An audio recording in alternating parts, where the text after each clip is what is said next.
Item ಯಾವುದೇ ಇರಲಿ try ಮಾಡಿ ಆಚಿ ಚಿಕನ್ ಮಸಾಲಾ.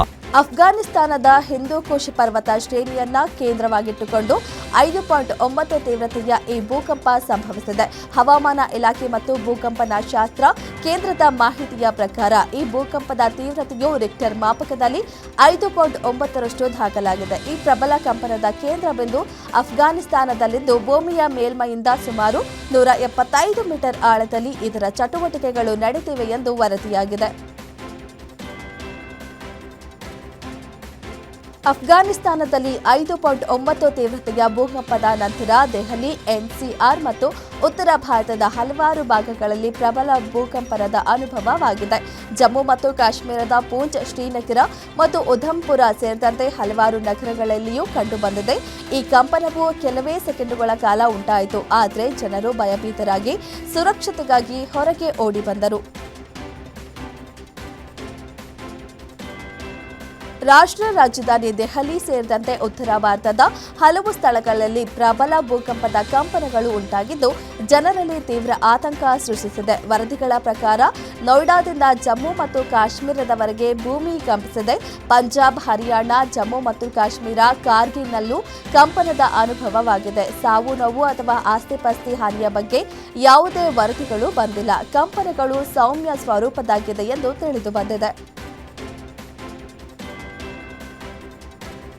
ಪಶ್ಚಿಮ ಏಷ್ಯಾ ಸಂಘರ್ಷದ ನಡುವೆ ಇರಾನ್ನಿಂದ 1200 ಭಾರತೀಯ ಪ್ರಜೆಗಳನ್ನು ಸುರಕ್ಷಿತವಾಗಿ ಸ್ಥಳಾಂತರಿಸಲಾಗಿದೆ. ಈ ಸಂಘರ್ಷದಲ್ಲಿ 8 ಭಾರತೀಯರು ಸಾವನ್ನಪ್ಪಿರಬಹುದು ಅಥವಾ ಗಾಯಗೊಂಡಿರಬಹುದು. ಓರ್ವ ವ್ಯಕ್ತಿ ನಾಪತ್ತೆಯಾಗಿದ್ದಾರೆ ಎಂದು ಕೇಂದ್ರ ಸರ್ಕಾರ ತಿಳಿಸಿದೆ.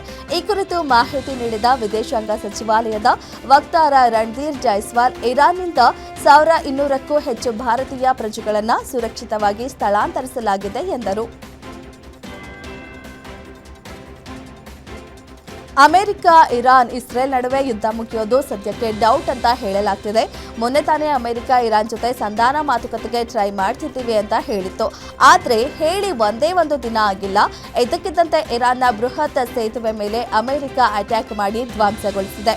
ಅಲ್ಲದೆ ಅದೇ ವಿಡಿಯೋವನ್ನ ಟ್ರಂಪ್ ತಮ್ಮ ಸೋಷಿಯಲ್ ಮೀಡಿಯಾದಲ್ಲಿ ಹಾಕೊಂಡು ಇರಾನ್ಗೆ ಖಡಕ್ ವಾರ್ನಿಂಗ್ ಕೂಡ ಕೊಟ್ಟಿದ್ದಾರೆ.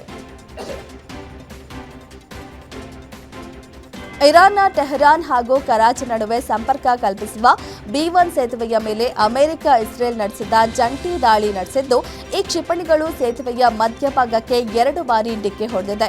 ಈ ಅಟ್ಯಾಕ್ನಲ್ಲಿ 8 ಜನರು ಸಾವನ್ನಪ್ಪಿದ್ದು 95 ಜನರು ಗಾಯಗೊಂಡಿದ್ದಾರೆ ಎಂದು ವರದಿಯಾಗಿದೆ. ಅಲ್ಲದೆ ಅದೇ ವಿಡಿಯೋವನ್ನ ಟ್ರಂಪ್ ತಮ್ಮ ಸೋಷಿಯಲ್ ಮೀಡಿಯಾದಲ್ಲಿ ಹಾಕಿ ಇರಾನ್ಗೆ ಖಡಕ್ ವಾರ್ನಿಂಗ್ ಕೂಡ ಕೊಟ್ಟಿದ್ದಾರೆ. ಅಲ್ಲದೆ ಕರಾಚಿ ಸೇತುವೆಯ ಮೇಲಿನ ದಾಳಿಯ ನಂತರ ಇರಾನ್ ಪ್ರತೀಕಾರದ ವಾರ್ನಿಂಗ್ ಕೊಟ್ಟಿದೆ. ಅಮೆರಿಕ ತನ್ನ ಸೇತುವೆಯನ್ನ ಗುರಿಯಾಗಿಸಿ ದಾಳಿ ನಡೆಸಿದ್ದಕ್ಕೆ ಪ್ರತೀಕಾರವಾಗಿ ತಾನು ಮಧ್ಯಪ್ರಾಚ್ಯ ದೇಶಗಳಲ್ಲಿರುವ ಸೇತುವೆಗಳ ಮೇಲೆ ದಾಳಿ ನಡೆಸುವುದಾಗಿ ಇರಾನ್ ಎಚ್ಚರಿಕೆ ನೀಡಿದೆ. ಅಮೆರಿಕ ವಾಯುಪಡೆ ಇರಾನ್ನ ಅತ್ಯಂತ ಎತ್ತರದ ಮತ್ತು ಪ್ರಮುಖ B1 ಹೆದ್ದಾರಿ ಸೇತುವೆಯನ್ನ ಗುರಿಯಾಗಿಸಿಕೊಂಡು ದಾಳಿ ನಡೆಸಿತ್ತು. ಇದಕ್ಕೆ ಸಿಟ್ಟಾಗಿರುವ ಇರಾನ್ ಈಗ ನೆರೆಯ ರಾಷ್ಟ್ರಗಳಾದ ಕುವೈತ್, UAE, ಸೌದಿ ಅರೇಬಿಯಾ ಮತ್ತು ಜೋರ್ಡಾನ್ನಲ್ಲಿರುವ 8 ಪ್ರಮುಖ ಸೇತುವೆಗಳನ್ನು ಗುರಿಯಾಗಿಸಿಕೊಂಡು ಹಿಟ್ ಲಿಸ್ಟ್ ಬಿಡುಗಡೆ ಮಾಡಿದೆ. ಮಧ್ಯಪ್ರಾಚ್ಯದಲ್ಲಿನ ಉದ್ವಿಗ್ನತೆ ಹೆಚ್ಚುತ್ತಿದ್ದು ಹಾರ್ಮೋಜ್ ಜಲಸಂಧಿಯಲ್ಲಿ ಹಡಗುಗಳ ಸಂಚಾರಕ್ಕೆ ಭಾರೀ ತೊಂದರೆ ಉಂಟಾಗಿದೆ. ಇದರ ನಡುವೆ ಓಮನ್ನ 3 ದೊಡ್ಡ ಹಡಗುಗಳು ಇರಾನ್ ಸಮುದ್ರ ಬಳಸದೆ ಹಾರ್ಮೋಜ್ ಜಲಸಂಧಿಯನ್ನ ಪ್ರವೇಶಿಸಿವೆ. 2 ದೊಡ್ಡ ತೈಲ ಸೂಪರ್ ಟ್ಯಾಂಕರ್ಗಳು ಮತ್ತು 1 LPG ಹೊತ್ತ ಹಡಗುಗಳು ಓಮನ್ ಕರಾವಳಿಯ ಹೊಸ ಮಾರ್ಗದ ಮೂಲಕ ಹಾರ್ಮೋಜ್ ಕಾಲುವೆಯ ಪೂರ್ವ ಭಾಗಕ್ಕೆ ಪ್ರವೇಶಿಸಿವೆ. ಅಮೆರಿಕ ಇಸ್ರೇಲ್ ದಾಳಿಯಲ್ಲಿ ಇರಾನ್ನ ನೌಕಾಪಡೆಯ ಒಬ್ಬ ಗುಪ್ತಚರ ಮುಖ್ಯಸ್ಥ ಬೆಹ್ನಾಮ್ ರೆಜಾಯ್ ಅವರು ಹತ್ಯೆಯಾಗಿದೆ. ಈ ಬಗ್ಗೆ Islamic revolutionary guard corps IRGC ದೃಢಪಡಿಸಿದೆ. ಬೆಹ್ನಾಮ್ ರೆಜಾಯ್ ಅವರು ಇರಾನ್ನ ಮಿಲಿಟರಿ ಕಾರ್ಯಾಚರಣೆಯಲ್ಲಿ ಪ್ರಮುಖ ಪಾತ್ರ ವಹಿಸಿದ್ರು.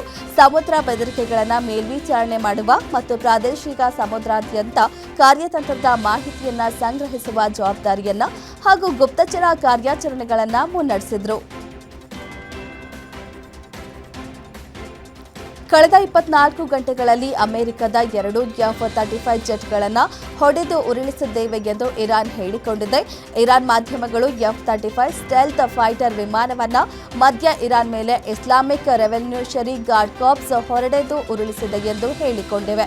ಇರಾನ್ನ ತಸ್ಮೀಮ್ ಸುದ್ದಿ ಸಂಸ್ಥೆಯು ಅಮೆರಿಕನ್ ಜೆಟ್ ಎಂದು ಕರೆಯಲಾದ ವಿಮಾನದ ಅವಶೇಷಗಳ ಚಿತ್ರಗಳನ್ನು ಹಂಚಿಕೊಂಡಿದ್ದು, ಪೈಲಟ್ ಬದುಕಿ ಉಳಿಯುವ ಸಾಧ್ಯತೆಗಳು ಕಡಿಮೆ ಇದೆ ಎಂದು ತಿಳಿಸಿದೆ.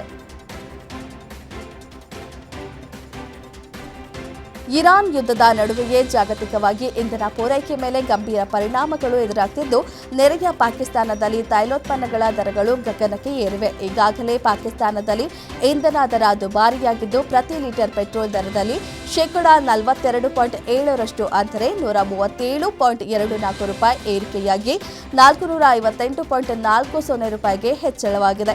ಅಂತೆಯೇ ಡೀಸೆಲ್ ದರದಲ್ಲಿ ಕೂಡ ಶೇಕಡಾ 54.9% ಅಂದರೆ $184.49 ಏರಿಕೆಯಾಗಿ $520.35 ಹೆಚ್ಚಳವಾಗಿದೆ.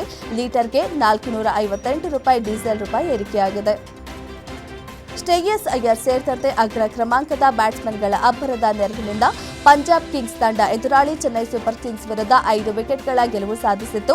ಸತತ 2ನೇ ಗೆಲುವಿನ ಮೂಲಕ ಶ್ರೇಯಸ್ ಅಯ್ಯರ್ ನಾಯಕತ್ವದ ಪಂಜಾಬ್ 2026ರ ಇಂಡಿಯನ್ ಪ್ರೀಮಿಯರ್ ಲೀಗ್ ಟೂರ್ನಿಯ ಪಾಯಿಂಟ್ಸ್ ಟೇಬಲ್ನಲ್ಲಿ ಅಗ್ರಸ್ಥಾನಕ್ಕೆ ಏರಿತು.